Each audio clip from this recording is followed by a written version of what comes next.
Right, my name is Aubrey Brooks. I was born on the 27th of the 10th, 1945, and I was born in Wickham and brought up at Wickham. I went to Wickham School. And what was it like growing up as a child in the Wickham community? Very, very hard. We were very, very poor. My father, James Brooks, he drank too much, and he used to gamble on racehorses.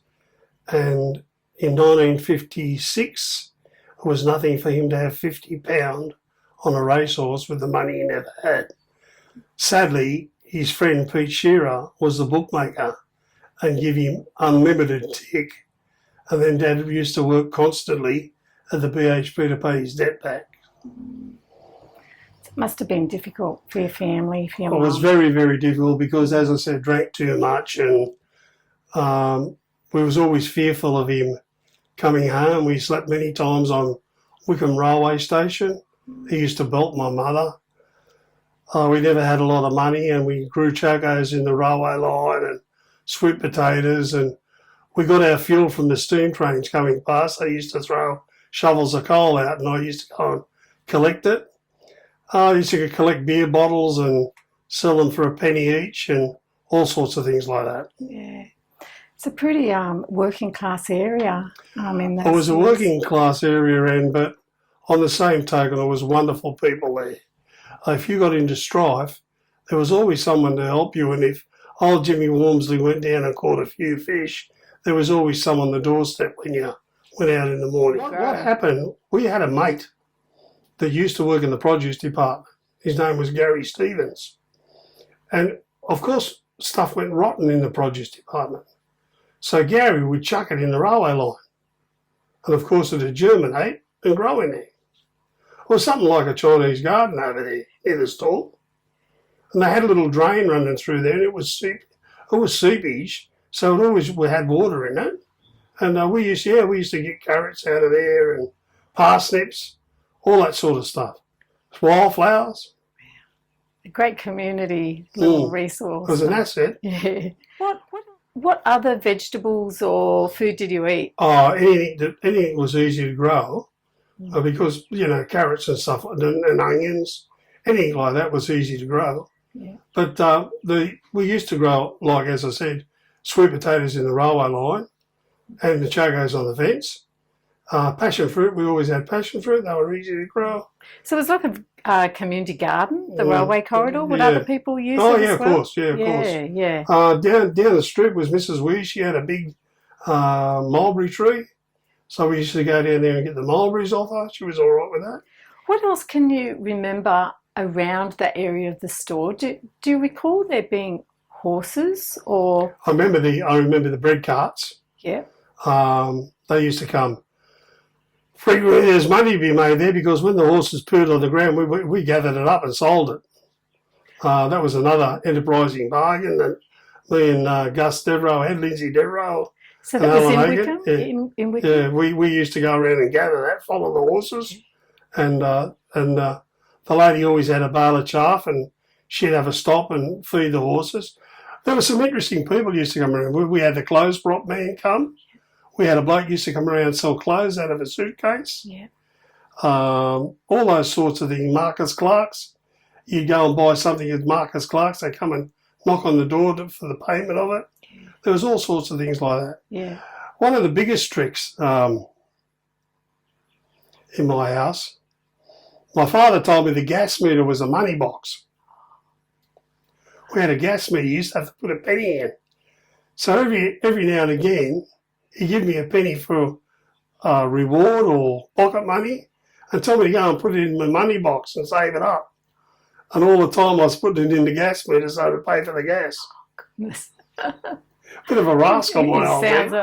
The store was very important in our life because BHP wages was every fortnight, and of course we run out of money. And you were allowed to book things up on the store. Mum's store number was B2652. And I used to have to go to the store. Mum smoked. She never drank. She was a heavy smoker. And I used to go to the store and buy all our groceries on tick and use the coupon and bring it all home. And at the end of, on Dad's payday, of course, she'd pay some of it. And of course, she used to get all the divvy, which was money back in our pocket. She used all the grocery shopping there. The only time she went to the local stores was Lindstrom's, which is around in Union Street, and it was a multi-goods store. But she did most of her shopping at the store. It was a bit funny because there's a few things that happened with Mum with the store. Because she was a non-drinker, they actually gave her, they asked her would she go and speak to the licensing board so they could get to sell licensed alcohol. And Mum being a non-drinker, she did that. She also witnessed a murder there. I was very young. I'm not sure of the year, but I could find out for you. You know that. Yeah. But what happened, we lived in a two-storey house directly across from the store car park, which was an old air raid shelter. And this man and lady came down. I was at school, luckily. Mum, in those days, Mum used to beat, we never had a vacuum cleaner. She used to beat the carpets over the balcony. And she was beating the carpets. And this man actually produced a knife and stabbed this lady, I think, 5 or 6 times, and then killed himself. This was very traumatic for Mum. She had to go to court for it. The papers sort of played it down a bit, but it took years for my mother to get over that, and she never forgot it. Wickham, there wasn't much violence in Wickham. There was a lot of fighting at Dady's pub and the Mad Miners pub, but there wasn't much trouble as far as violence in the streets. It was a pretty safe place. Yeah. Look, and I never went to school much. I used to go crabbing, and I used to whop school. So I've gone down crabbing this day, and I've got a bucket load of crabs, half a sugar bag. So what you did, because they come out of the creek, you used to make the crabs flush themselves out. So we never had hot water at Wickham. So I half filled the tub up, tipped the mangrove crabs in the bathtub, and Mum told me to go and get some chocos out the railway line. In that time, Dad could come home from the pub, half whacked, thought Mum had run him the bath, and got him with the mangrove crabs. I still think I got some of the scars. Oh, dear. And then he got all the crabs and took them around the pub and sold them. But life was tough. Kids used to make billy carts. We generally used to do a lot of fishing around the wharves. Always in the creek, used to make little canoes out of wrought iron and tar that we melted off the road. And up and down Throsby Creek, we used to do a lot of mullet slogging in there and eat the fish. There was an old cemetery there in those days. So where was the cemetery? Was that near Cottage Creek? Yes, right at Cottage Creek. They're behind the Bellevue Hotel. Yeah.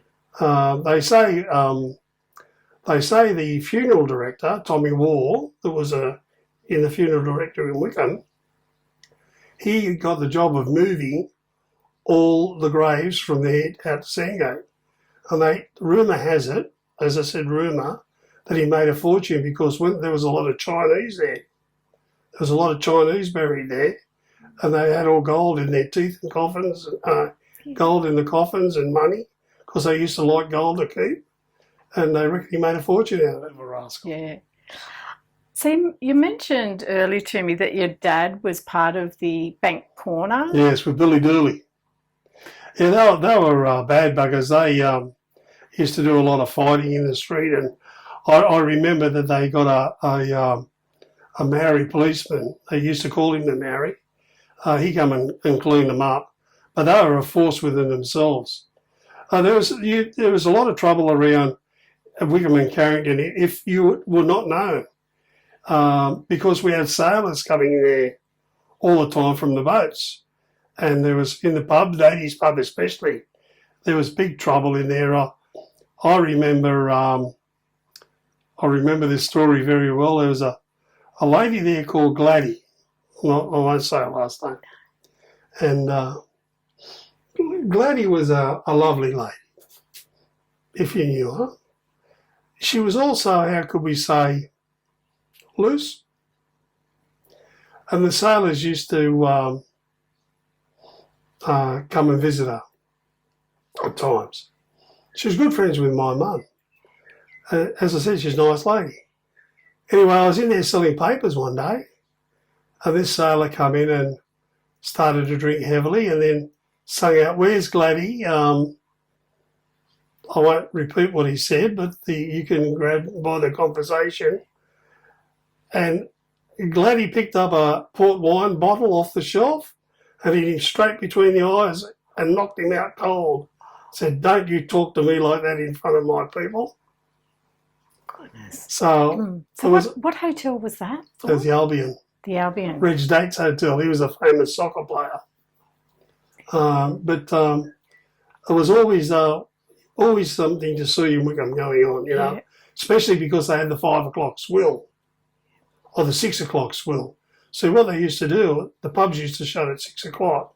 So the BHP crowd, by the time they got to the pub, was 4:30. And the barmaids in the pub would just be lining beers up, just keep pulling, and they'll be all stacked on the bar. And that's what they used to call the 6 o'clock swill. Yeah. The store was the air raid shelter was a funny place. They used to keep all their commodities in there. And of course there was a little band of naughty brothers lived in Wickham, and they they used to climb the fence and knock stuff off. And on the top of the fence was barbed wire. And what the plan is, they put one outside the fence, one inside the fence. He'd throw the gear up to the guy on top of the fence, throw it down to the bloke on the outside of the fence. This was all right until he slipped on top of the fence and went down and caught his groin up in the barbed wire. Couldn't get him off, so we had to get the ambulance. Oh, the ambulance came and the police. And as they lifted him down, the police were going to charge them for stealing. I heard the commotion and went over and was having a sticky beat. Yeah.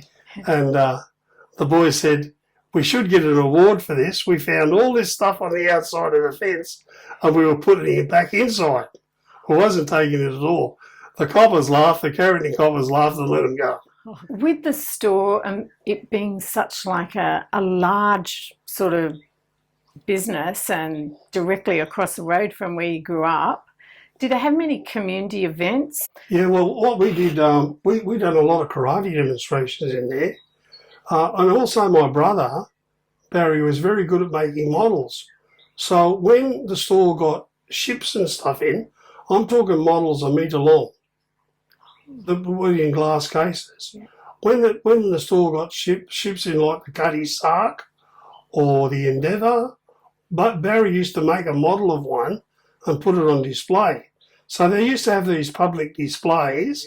Brian Minotti, he was in charge of the display department. They used to put up all the Christmas lights. The store was a wonderful building, you know. I mean, back in the day, the Christmas there, the nativity scenes and all in the windows and all that's gone. That's what a lot of people have spoken about, the display windows and the amount of beautiful people that would come in. And wherever you went in the store, when you frequented the place like I did, you knew everyone. They sort of had the first, like, where you went in and got your stuff and went to the checkout. You knew the bloke and they sold guns in there. They sold everything, clothes, produce, liquor later. They sold petrol. They had a petrol station on the end of there. Yeah. They've just dug up the tanks. It was a great place, the store. So how did it come about that you were doing the demonstrations at the Well, Brian Minotti, he was the manager of putting the nativity. He was one of my students. A lot. And so he invited you in to do the demonstrations? No one invited me anywhere, Anne. So you just turned up? No, look, Dale, I'm probably giving you the wrong impression here, but I'm a promoter. I don't wait for someone to invite me. If I heard about a karate club in Sydney, I was there. I didn't need an invitation. Knock on the door. Yeah. I told Brian Minotti to get me in there. Look, to be an achiever, you've got to do stuff. You don't wait for an opportunity to come to you. You go and get it. With martial arts, there's a thing. There's three things in martial arts. One is kata. That's a prearranged movement, right? Prearranged. The next one is kumite, is free fighting. And the next one is tamishawari, that's breaking. Now, to have a good organisation of thousands, you've got to get them there. So, okay, you show the kata, you show the knife fighting, but you show the crowd pleasers. And the crowd pleasers are fighting and breaking. Yeah. My greatest claim, this will make you laugh, mate. My greatest claim to fame was Miss Kim got me to come in and do a karate exhibition with buttons. Now, when you're into heavily in martial arts, Anne, you get locked in. So I'm in there talking to Miss Kim.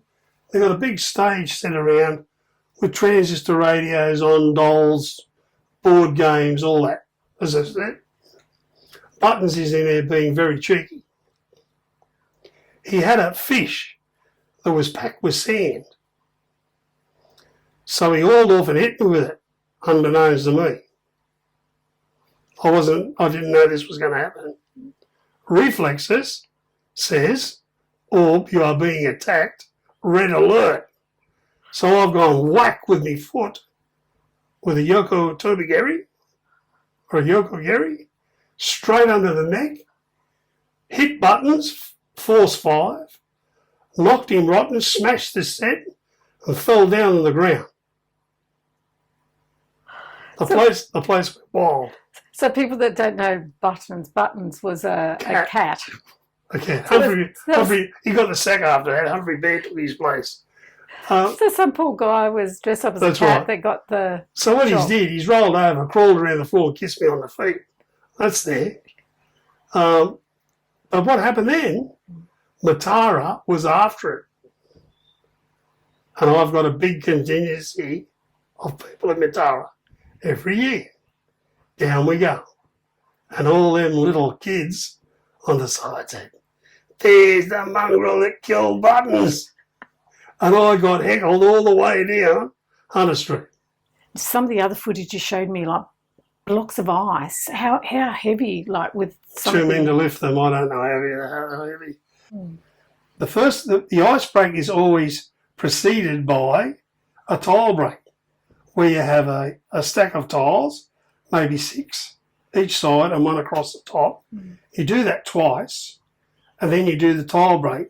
And while you're there, you're laying straight. The ice used to break in big lumps. One of those lumps broke the guy's underneath leg, Steve Terry's leg. He was going into the police force, broke his lower part of his leg. But what we had to be careful of was the shattering of the tiles. The boys, Ron Swan from the Nelson Bay Dojo, got some severe cuts in his hands. But Peter Obrecker sensei, he used to always cover my eyes up. Yeah. We used to put a towel over my face and always cover my eyes up. And of course he turned away, because the splitters of the tiles went everywhere. That much, but the photographs that relate to you demonstrating the martial arts at the store, so that's when you were working at PHP? Yes. Yeah. Because I started there when I was 15. Yeah. So it's all after that. PHP. Yeah. It was a big deal when Ladek House opened at Wickham. Do you know, 2KO had a competition, and the first person that bought a piece of toast and got into the lift and took it up to the top of, right up the top of Ladek House, won half a gallon of paint, and that was me. And the paint come from the store. It was a voucher for half a gallon of green paint, and Mum painted the kitchen with it. Yeah. Everything came from the store. Yeah, yes. So they sold everything, as you said. You name it, they sold it, from cigarettes to women's clothes, to women's underclothes, men's clothes, underclothes, everything. Yeah. They sold the whole lot. Yeah. They had a big lift in there. They had a bloke that drove the elevator. It was a wonderful place. The staff were very nice. They had a lot of staff. It was a place where you walked into, and you didn't have to wait. Someone was there. It reminded me a lot of Are You Being Served? They had floor walkers too, Yeah. dressed in a suit, walking out. It reminded me a lot.